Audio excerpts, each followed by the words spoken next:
Steve Dotto here. How the heck you doing this fine day? Me? I'm really excited to take a look at a product which we looked at a couple of years ago called Google Forms, which I called Google Drive's hidden gem. Some 300,000 people have viewed that video and they have given me a ton of positive feedback. Now Google has refreshed the entire interface for Google Forms and some of its capabilities, and I think it is time you and I took a look at the new and improved Google Forms on Dottotech.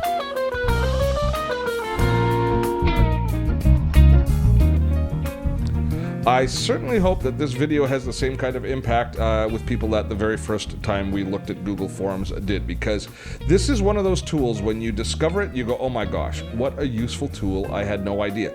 And a lot of us have used different Forms packages that we purchase, but many of the things that we would spend money on can actually be done right here within Google Forms. This is a terrific tool for things like educators and teachers and anybody who has to ask questions of people in the online space. So here's basically what Google Forms is. It's a tool that allows us to create online forms that allow people to register for events or to fill in questionnaires or surveys, to book events or to book services.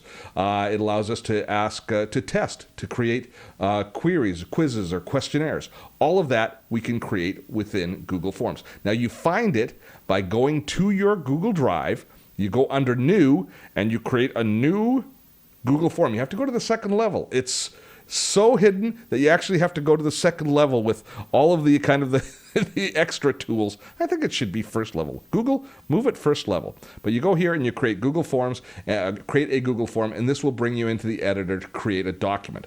But before we look at the document itself, let's take a look at the main landing page and see the types of templates that Google provides us to give you an idea of the scope of what Google Forms can do for you. So you've got things like event registration, contact information, RSVPs or party invites. You've got education. You've got quizzes, tickets, assessments, worksheets, course evaluations. There's what about 12 or 14 different templates here that you can work from to give you an idea of how these forms work.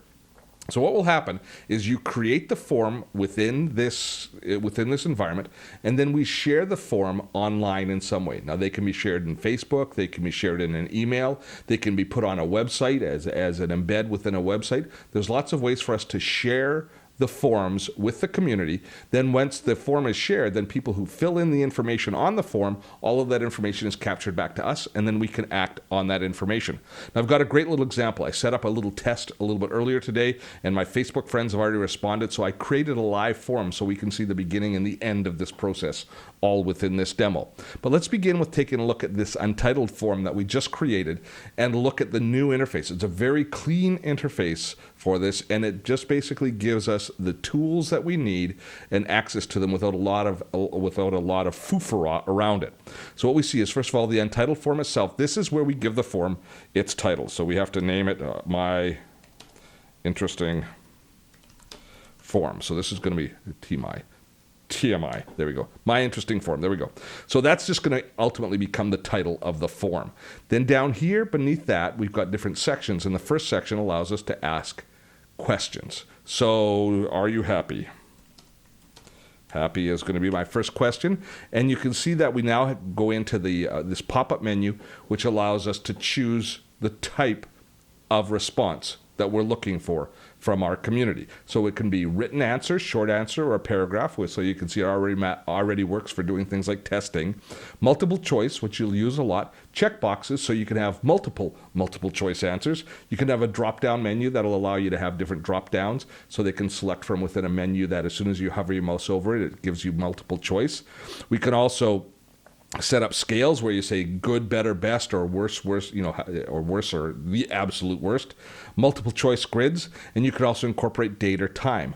Once you've chosen the style of question that you want, you can put down what your first option is. Yes, and then we will add an option which is no, and we'll add an option of I am not sure. There it is. So we've got Are you happy? You can make any of the questions a required question at this point, and so you continue to build your form in this way. We now can add another question, and this second level of menu is, so this one is, the first level of menu deals with the questions that we have on screen right now. The next menu level allows us to add more questions or create little text blocks which allow us to insert explanations of exactly what we're looking for or descriptions. We can incorporate graphics and upload graphics into the form to make them look rich and rewarding. We can even add video. Look, you can even incorporate a YouTube URL so that you can include video in the questionnaire. So the question can have context. You can create context through videos, through pictures, through descriptions. So you can use this in quite a rich environment, even creating tests to make sure that people are learning and understanding all of the different things that you are trying to convey within the questionnaire. So all of a sudden you see that this goes well beyond just saying yes or no, or just registering and saying answering a party invite. We can make this a really rich environment. Once you've created your form, and you can capture people's personal information, their email address. You can capture all that sort of information if you choose to set up the form in that way. Once you've set all of that up, you can preview the form here under the preview menu, and then you've got the ability to go into the settings and be able to choose kind of the overall parameters of the people responding, like who you're going to give permission to respond to your form, and what rules you're going to set in place to them. For example, am I going to require people to sign in, say with their Google or their Facebook account, and limit them to one response so that people can't vote multiple times if you're, say, doing a popularity poll of some point? Can people edit their response after they've submitted it? And can they also see a summary of what other people have said? You've got those opportunities there in the general settings. Under the presentation settings, if you've got a multiple or a long form, see how far they've gotten along within the questionnaire. Often when we fill in a questionnaire, it'll tell us what percentage we are along so that people are encouraged to reach the end of the questionnaire if it's a longer one. Shuffle the question order if you want, and also to show a link to submit another response. Oh, so at the very end, once they've entered the information, if they want to enter again, if you've given them the opportunity to do multiple responses, give them the link to either share with others or to submit another response. Also, after they've submitted their response, what sort of confirmation message do you want? And then we've got settings for quizzes, which is if we make this a quiz, then are we going to release their grades immediately, or are we going to hold them back and we're going to contact them later with their answers? And also, can they see any questions that they've missed, the correct answers, or the point values of the questions if you turn it into a quiz? So teachers and educators and trainers are going to love this capability of being able to measure the success or measure the respondents based on a grading system in the quiz. You start to see just how rich this environment is. And do I need to repeat myself? But it's completely free. That's pretty awesome. Once you have gone through and created your form and you're ready to now share it, now comes one of the biggest parts, which is how am I going to get this form out to my community? So here, if we click on the send, this is basically the sharing menu for Google Forms. We can email it out to individuals, and we can include the form in the email. We can add collaborators, which allows creates the ability for other people to make changes to the form as you're editing, as you're creating the questionnaire, etc. The next tool along here after the email tool is a link tool, which will create a link that you can share in your own email system, or that you could share on your website or in some other format. One of the coolest parts is you can actually create an embed code, which will allow you to drop the entire form into your website. I'll show you that in just a moment. And you can also share it into the different social platforms of Facebook, Twitter, and I guess you can share it in Google Plus if you still care about Google Plus. So there we've got the ability to share the form. So let's take a look at a form that I created just a few hours ago. And it is right here. It's called Google Forms. It's a questionnaire about Google Forms. Google Forms has a new interface. Do you want to see a new demo on it? Or have you ever used Google Forms? And then I thank people. This is the form that I created. And you see the second tab here along? We've already had 9 responses to this. And this is very cool. I can see within here who's responded. I'll show you how I shared it and how I got those 9 responses in just a moment. But so 9 people want to see a new demo on it. But here we see 22% have never used it, 22% can't remember, and 55% of the people who responded have looked at it. Now, this data that I gather is, of course, the holy grail for what these forms tools are all about, is what can I do with this data once I capture it? So being able to see here a summary or the individual responses, if we choose, of each of the forms is very valuable. But right here, we've got two different options of things to do with it. Well, first of all, one is the first choice here is about notification. Is for how do I get notification if somebody's responded to the form? So if you've got a very specific form that of something quite important, you're not going to get dozens or thousands of responses. You might want to get notification every time there's a new response. And you can also choose to download all the responses here by email or print them out. The other thing that we can do right here is we can attach this to a spreadsheet. So this is actually a Google sheet that it attaches to.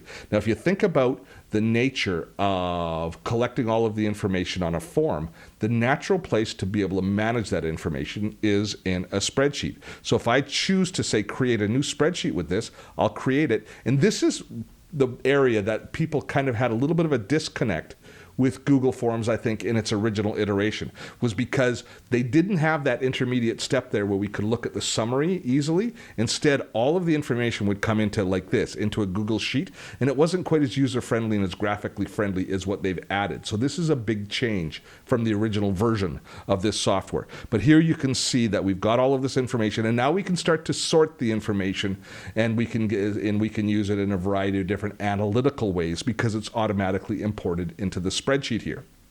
Now, I promised that I would tell you how I shared this. And what I did was I actually went under the send menu and I chose Facebook. And when I chose Facebook, what it did is it created a post that looked like this. And I won't share this because I've already done it, that I could then write a quick little description in, and then I could share this nice graphical post to Facebook. And here's my Facebook page, and there's the form that I posted. How long ago? 2 hours ago. I said a couple of hours ago.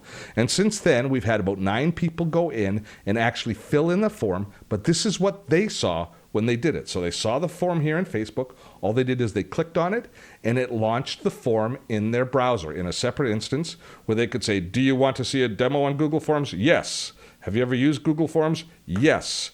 Now I've got the picture that I incorporated. This could have been a video. And then we submit. Click submit, and you get immediate feedback that we have your response has been recorded. Do I want to submit another response? Because I had that chosen. But now the person has positive feedback that they've submitted the form. And if we go back into my form here, we now go from 9 to 10 responses because one new person has responded. Isn't that awesome? It's very elegant and very simple. Now, I told you there was one other thing that I was going to show you, and that is taking the HTML code or the embed code here of this, copying that, and then placing it into a web page ourselves. So I've got here the kind of the back end of my WordPress site, and this is how I actually create different posts, different content in posts right here. So I'm just going to add a text block into this post that I'm creating, and just by going here under the text side, I'm going to embed that code, and when we go back and look at the visual representation, we're going to see that that form will resolve perfectly on a web page if I choose to have it on a web page. So I can actually embed this right on a web page if you have a questionnaire, right on a landing page or on a sign-up page. You can do all of that with Google Forms as well. Again, the key to Google Forms is it's a free product that's included with your Gmail or with your Google account. This is something that teachers can use, educators can use, scout leaders. You can use this for having people sign up for your jamborees or whatever it is you're looking for music schools. Everybody needs forms ultimately, and Google is giving everybody forms for free. I think this has got just a little bit of awesome. I hope you found this video today to be useful. Remember, there's 3 ways to stay in touch with us here on Dottotech. The first is, please subscribe to this channel. And second, please subscribe to our newsletter. That way you'll hear about any upcoming tutorials and trainings that we do here on Dottotech. And finally, Dottotech is a community-funded channel supported through the generosity of you folks at the crowdfunding site Patreon. I encourage you to drop by our Patreon page, take a look, and discover what perks are available at Dottotech, and those perks be awesome. Until next time, I'm Steve Dotto. Have fun storming the castle.